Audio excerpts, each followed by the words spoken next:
ওম শান্তি। আজকের তারিখ হলো 9 আগস্ট 2024। প্রাতঃ মুরলি ওম শান্তি বাপ দাদা মধুবন। আজকের মুরলিতে বাবা বলেছেন, মিষ্টি বাচ্চারা, এই ব্রহ্মা হলেন সদ্গুরুর দরবার। ইনার ভ্রুকুটিতে সদ্গুরু বিরাজমান। বাচ্চারা, তিনি তোমাদের সদ্গতি করেন। তো বাবা বলেছেন যে ব্রহ্মা হলেন সদ্গুরুর দরবার, এনার ভ্রুকুটিতে সদ্গুরু বিরাজমান। বাচ্চারা, তিনি তোমাদের সদ্গতি করেন। প্রশ্ন: বাবা তার বাচ্চাদের কোন গোলামির থেকে মুক্ত করতে এসেছেন? উত্তর: এই সময় সমস্ত বাচ্চারা প্রকৃতি এবং মায়ার গোলাম হয়ে গেছে। বাবা এখন এই গোলামির থেকে মুক্ত করেন। এখন মায়া এবং প্রকৃতির দুই অস্থির করায়, কখনো তুফান তো কখনো আবার দুর্ভিক্ষ। এরপর তোমরা এমন মালিক হয়ে যাও যেখানে সম্পূর্ণ প্রকৃতি তোমাদের গোলাম হয়ে যায়। তখন আর মায়ার আঘাত হয় না। ওম শান্তি। মিষ্টি মিষ্টি রোহানি বাচ্চারা বোঝে যে ইনি সুপ্রিম বাবাও আবার সুপ্রিম শিক্ষকও। তিনি এই বিশ্বের আদি, মধ্য এবং অন্তের রহস্য বুঝিয়ে বলেন। আবার তিনি সুপ্রিম গুরুও। তাহলে এ তো হয়ে গেল সদ্গুরুর দরবার। দরবার তো হয়, তাই না? গুরুর দরবার, সে হলো গুরু। বলছে সে হলো শুধু গুরু, মানে সদ্গুরু সেখানে নেই। শ্রী শ্রী 108 বলা হবে, সদ্গুরু লেখা থাকবে না। ওরা তো গুরুই বলে। ইনি হলেন সদ্গুরু। প্রথমে বাবা, তারপর টিচার, তারপর সদ্গুরু। সদ্গুরুর সদ্গতি দান করেন। সত্যযুগ আর ত্রেতাতে তো গুরুই থাকে না, কেননা সবাই সদ্গতিতে থাকে। এক সদ্গুরু প্রাপ্ত হলে তখন বাকি সব গুরুদের নাম শেষ হয়ে যায়।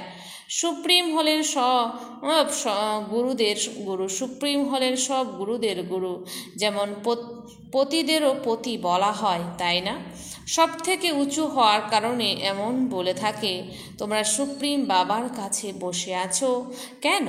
অসীম জগতের উত্তরাধিকার প্রাপ্ত করতে। এ হলো অসীম জগতের উত্তরাধিকার।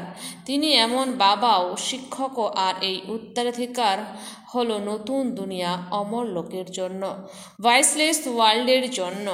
ভয়েসলেস ওয়ার্ল্ড নতুন দুনিয়াকে, আর ভয়েসলেস ওয়ার্ল্ড পুরনো দুনিয়াকে বলা হয়। সত্যযুগকে শিবালয় বলা হয়, কারণ সেটা শিব বাবার স্থাপন করা। বিকারী দুনিয়া হলো রাবণের স্থাপনা। তোমরা এখন সদ্গুরুর দরবারে বসে আছো। এ কেবল তোমরা অর্থাৎ বাচ্চারাই জানো। বাবাই হলেন শান্তির সাগর। সেই বাবা যখন আসবেন তখনই তো শান্তির উত্তরাধিকার প্রদান করেন, পথ বলে দেবেন। বাকি এই জঙ্গলের শান্তি কোথার থেকে প্রাপ্ত হবে, তাই হারের মানে মালার উদাহরণ দেন। শান্তি তো আত্মার গলার হার। তারপর যখন রাবণ রাজ্য শুরু হয় তখন অশান্তি শুরু হয়।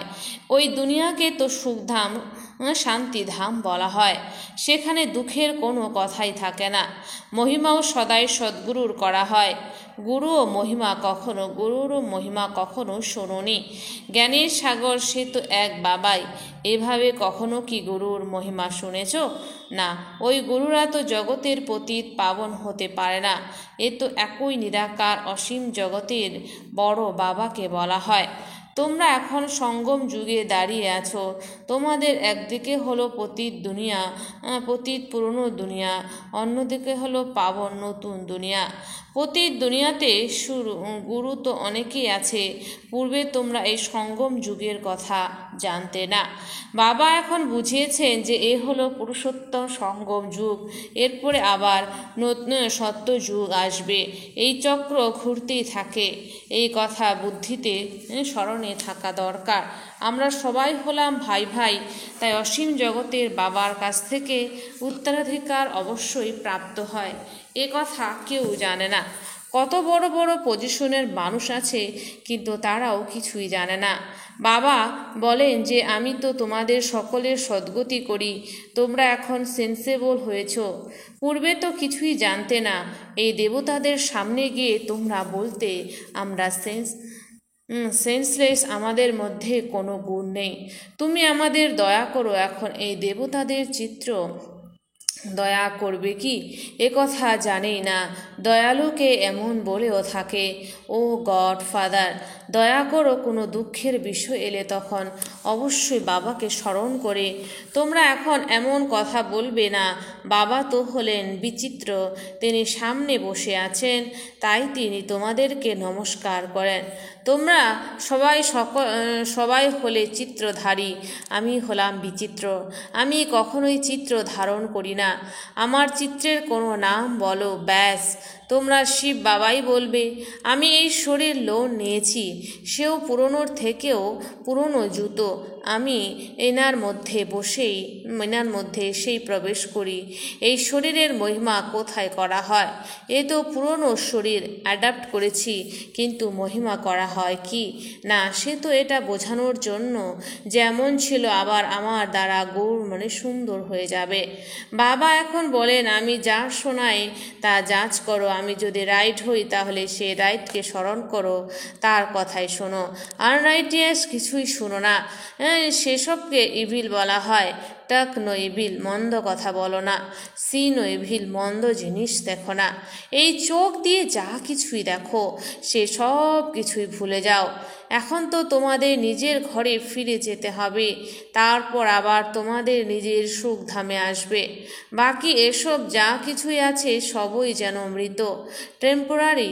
না এই পুরনো শরীর থাকবে, না এই দুনিয়া থাকবে। আমরা নতুন দুনিয়ার জন্য পুরুষার্থ করছি। এই ওয়ার্ল্ডের হিস্ট্রি, জিওগ্রাফি আবারও রিপিট হয়। তোমরা এখন নিজেদের রাজ্য ভাগ্য গ্রহণ করছো। তোমরা জানো যে কল্পে বাবা আসেন রাজ্য ভাগ্য দান করতে। তোমরাও বলো, বাবা পূর্বকল্পেও মিলিত হয়েছিলাম, উত্তরাধিকার গ্রহণ করেছিলাম, নর থেকে নারায়ণ হয়েছিলাম। বাকি সবাই তো আর একরকম পদ প্রাপ্ত করবে না, নম্বরের ক্রমানুসারে তো থাকেই। এ হলো স্পিরিচুয়াল ইউনিভার্সিটি। এখানে স্পিরিচুয়াল ফাদার পড়ান, বাচ্চারাও পড়ায়। কেউ যদি প্রিন্সিপালের সন্তান হয় সেও সার্ভিসে লেগে যায়, তার স্ত্রীও পড়াতে শুরু করে। তাদের কন্যারা যদি খুব ভালোভাবে পড়ে তাহলে তারাও পড়াতে পারে, কিন্তু তারা তো অন্য পরিবারে চলে যায়। এখানে তো কন্যাদের চাকরি করার সাধারণত নিয়ম নেই। বা বলছি এখানে তো কন্যাদের চাকরি করার সাধারণত নিয়ম নেই। নতুন দুনিয়াতে পদ প্রাপ্ত করার সব কিছুই এই পড়ার উপর নির্ভর করে। এই সব কথা এই দুনিয়া জানে না। লেখা আছে ভগবানও বাচ, হে বাচ্চারা, আমি তোমাদের রাজা বানাই। আমি তোমাদের থোড়া এমন কোনো মডেল বানাই যেমন দেব দেবীদের চিত্র বানানো হয়। তোমরা তো এই ঈশ্বরীয় পাঠ গ্রহণ করে সেই পথ প্রাপ্ত করো। ওরা তো মাটির চিত্র তৈরি করে পূজা করার জন্য। এখানে তো আত্মা পড়াশোনা করে, এরপর তোমরা সংস্কার নিয়ে যাবে। তো বলছে যে এরপর তোমরা সংস্কার নিয়ে যাবে, গিয়ে নতুন দুনিয়াতে শরীর ধারণ করবে। এই দুনিয়া তো শেষ হয় না, কেবল এজ বা যুগ পরিবর্তন হয়। Golden age, silver age, copper age, iron age, 16 কলা থেকে 14 কলা, ওই দুনিয়ায় তো চলতে থাকে, কেবল নতুন থেকে পুরনো হয়। বাবা তোমাদের এই পড়ার দ্বারা রাজা তৈরি করেন। এমন পড়ানোর শক্তি আর কারোরই নেই। বাবা কত ভালোভাবে বুঝিয়ে বলেন। এরপর পড়তে পড়তে মায়া তোমাদের নিজের বানিয়ে নেয়। তবুও যে যতটা পড়বে সেই অনুসারে তারা অবশ্যই স্বর্গে আসবে। এই উপার্জন কখনোই নষ্ট হবে না। অবিনাশী জ্ঞানের কখনোই বিনাশ সম্ভব নয়। ভবিষ্যতে আরও আসতে থাকবে, কোথায় আর যাবে? দোকান তো একটাই, আসতেই থাকবে। শ্মশানে যখন মানুষ যায় তখন খুব বৈরাগ্য আসে। মানুষ যখন শ্মশানে যায় তখন খুব বৈরাগ্য আসে। মানুষ যায় তখন খুব বৈরাগ্য আসে, ব্যাস এই শরীর এভাবেই ত্যাগ হবে, তাহলে আমরা কেন পাপ করব? পাপ করতে করতে আমরা এভাবেই মারা যাব, এমন সব খেয়াল আসে। একে বলা হয় শ্মশানের বৈরাগ্য। তখন বুঝতেও পারে যে মৃত্যুর পর আমরা অন্য শরীর ধারণ করব, কিন্তু জ্ঞান তো নেই, তাই না? বাচ্চারা, এখানে তো তোমাদের বোঝানো হয় যে এই সময় তোমরা এখানে বিশেষ করে মৃত্যুর জন্য নিজেকে তৈরি করছো, কেননা এখানে তো তোমরা টেম্পোরারি আছো। এই পুরনো শরীর ত্যাগ করে তোমরা নতুন দুনিয়াতে যাবে। বাবা বলেন যে বাচ্চারা, তোমরা আমাকে যত স্মরণ করবে ততই তোমরা পাপ মুক্ত হতে থাকবে। এই সহজের থেকেও সহজ, আবার ডিফিকাল্টও। বাচ্চারা যখন পুরুষার্থ করতে শুরু করে তখন বুঝতে পারে মায়ার সঙ্গে যুদ্ধ অনেক বড়। বাবা বলে সহজ, কিন্তু মায়া তো প্রদীপের প্রকাশই নিভিয়ে দেয়। গুল বকাবলির কাহিনীও তো আছে, তাই না? মায়ার বিড়াল প্রদীপের শিখা নিভিয়ে দেয়। তো মায়ার বিড়াল কী করে? প্রদীপের শিখা নিভিয়ে দেয়। এখানে সবাই মায়ার গোলাম। এরপর তোমরা মায়াকে গোলাম বানিয়ে ফেলো। সমস্ত প্রকৃতি তোমাদের অধিকারে থাকে। তখন কোনো তুফান থাকে না, দুর্ভিক্ষ থাকে না। এই প্রকৃতিকে তোমাদের গোলাম বানাতে হবে। ওখানে কখনোই মায়ার আঘাত আসবে না, কখনোই সেখানে মায়ার আঘাত আসবে না। এখন তো তোমাদের মায়া কত বিরক্ত করে, এমন গায়ন তো আছে যে আমি তোমার গোলাম। সে তখন বলে, তুমি আমার গোলাম। বাবা বলেন, হ্যাঁ, আমি এখন তোমাদের গোলামি থেকে মুক্ত করতে এসেছি। তোমরা মালিক হয়ে যাবে আর ও গোলাম হয়ে যাবে। তখন সামান্য চুচাও করবে না। এও ড্রামাতেই লিপিবদ্ধ আছে। তোমরা বলো যে বাবা, মায়া খুব বিরক্ত করে। সে কেন করবে না? একে বলা হয় যুদ্ধের ময়দান। মায়াকে গোলাম বানানোর জন্য তোমরা চেষ্টা করো, ফলে মায়াও তোমাদের আছাড় মারে। কত বিরক্ত করে কতজনকে হারিয়ে দেয়, কতজনকে একেবারে খেয়ে ফেলে, একদম গিলে ফেলে। যদিও তোমরা স্বর্গের মালিক হও, কিন্তু মায়া তো তোমাদের খেতেই থাকে, যেন তার পেটের মধ্যেই ঢুকে আছে। তোমাদের শুধু লেজ যেন বাইরে থাকে, বাকি সবই মায়ার পেটে। একে পাকও বলা হয়। কত বাচ্চা এই পাকে পড়ে আছে, কিছু মাত্র তারা স্মরণ করতে পারে না। যেমন কচ্ছপ ভ্রমরের উদাহরণ, তেমনই তোমরাও কীটকে ভূ ভূ করে কি থেকে কি বানিয়ে দিতে পারো। একদম স্বর্গের পরিজাদা সন্ন্যাসীরা যদিও নিজেদের ভ্রমরের উদাহরণ দেন, তবুও তারা তো ভোঁ ভোঁ করে কোনো পরিবর্তনই করতে পারেন না। এই পরিবর্তন হয় সঙ্গম যুগে। এখন এ হলো সঙ্গম যুগ। তোমরা এখন শূদ্র থেকে ব্রাহ্মণ হয়েছ, তাই যে বিকারী মনুষ্যজন রয়েছে তোমরা তাদের নিয়ে আসো।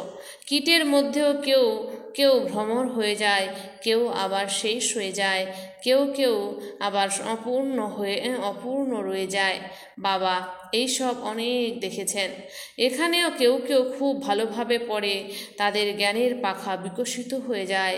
কাউকে তো অর্ধেক অবস্থায় মায়া গ্রাস করে ফেলে, ফলে তারা দুর্বল থেকে যায়। তাই এই উদাহরণও এখানকারই। এ তো ওয়ান্ডার, তাই না? ভ্রমর কীটকে নিয়ে এসে নিজের সমান বানায়। ইনি একজনই আছেন যিনি নিজের সমান তৈরি করেন। দ্বিতীয় হলো সাপের উদাহরণ দেন। সত্যযুগে মানুষ এক খোলস ত্যাগ করে দ্বিতীয় ধারণ করে চট করে সাক্ষাৎকার হয় যে এখন এই দেহ ত্যাগ হবে। আত্মা নির্গত হয়ে অন্য গর্ভমহলে গিয়ে অবস্থান করে। ইনিও এক উদাহরণ দেন যে গর্ভমহলে গিয়ে বসেছিলাম, তার বাইরে নির্গত হতে মন চাইতো না, তবুও তো অবশ্যই বাইরে আসতে হবে। তোমরা বাচ্চারা এখন সঙ্গম যুগে অবস্থান করছো। তোমরা জ্ঞানের দ্বারা এমন পুরুষোত্তম হও। ভক্তি তো হলো জন্মান্তরের, তাই যে যত বেশি ভক্তি করেছে সে এসে পুরুষার্থের নম্বর অনুসারে পদ প্রাপ্ত করবে। তোমাদের বুদ্ধি এখন সম্পূর্ণ জ্ঞান আছে, বাকি শাস্ত্রের জ্ঞান কোনো জ্ঞান নয়, ও তো হলো ভক্তি। ওর দ্বারা কোনো সদ্গতি হয় না। সদ্গতির অর্থ ঘরে ফিরে যাওয়া। ঘরে তো কেউই ফিরে যায় না। বাবা নিজেই বলেন, আমার সাথে কেউই মিলিত হয় না। যিনি পড়াবেন তার সাথে করে নিয়ে যাবেন, এমনও তো কাউকে চাই, তাই না? বাবার তো কত খেয়াল থাকে।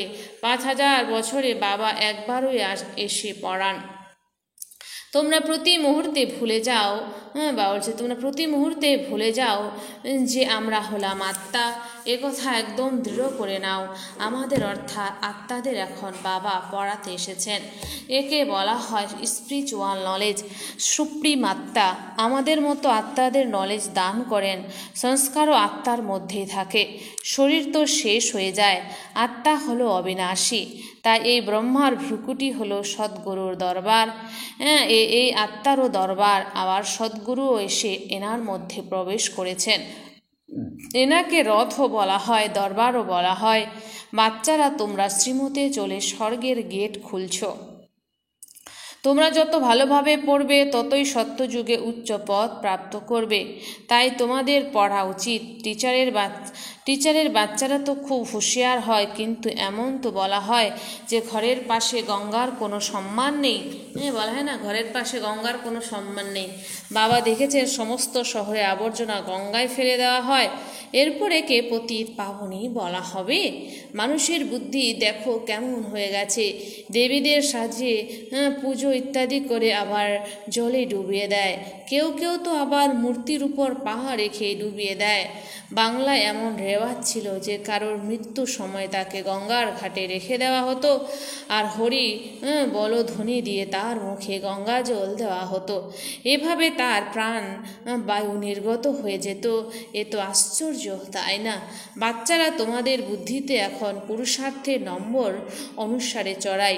উত্তরায়ের সম্পূর্ণ জ্ঞান আছে। আচ্ছা, মিষ্টি মিষ্টি হারানিধি বাচ্চাদের প্রতি মাতা পিতা বাপদাদার স্মরণে স্নেহ সুমন আর সুপ্রভাত।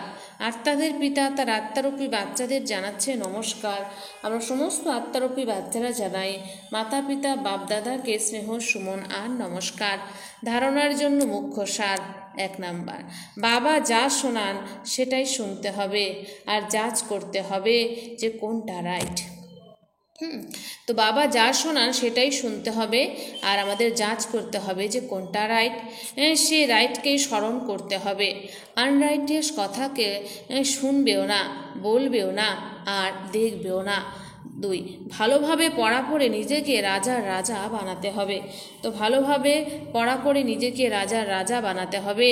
এই পুরনো শরীর আর পুরনো দুনিয়াতে নিজেকে টেম্পোরারি মনে করতে হবে।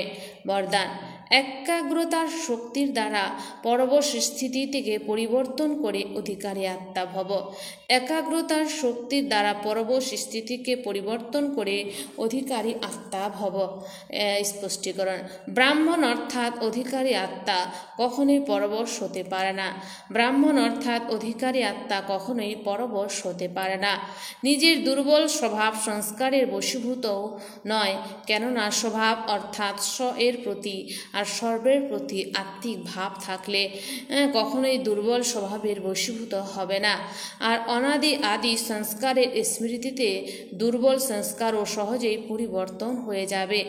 একাগ্রতার শক্তি পরবশ স্থিতিকে পরিবর্তন করে মালিক ভাবের স্থিতির আসনে সেট করে দেয়। একাগ্রতার শক্তি পরবশ স্থিতিকে পরিবর্তন করে মালিক ভাবের স্থিতির আসনে সেট করে দেয়। স্লোগান: ক্রোধ জ্ঞানিত আত্মার জন্য মহাশত্রু। ক্রোধ জ্ঞানিত আত্মার জন্য মহাশত্রু। আচ্ছা, ওম শান্তি। ধন্যবাদ বাবা আজকের এই সুন্দর মিষ্টি মুরলির জন্য।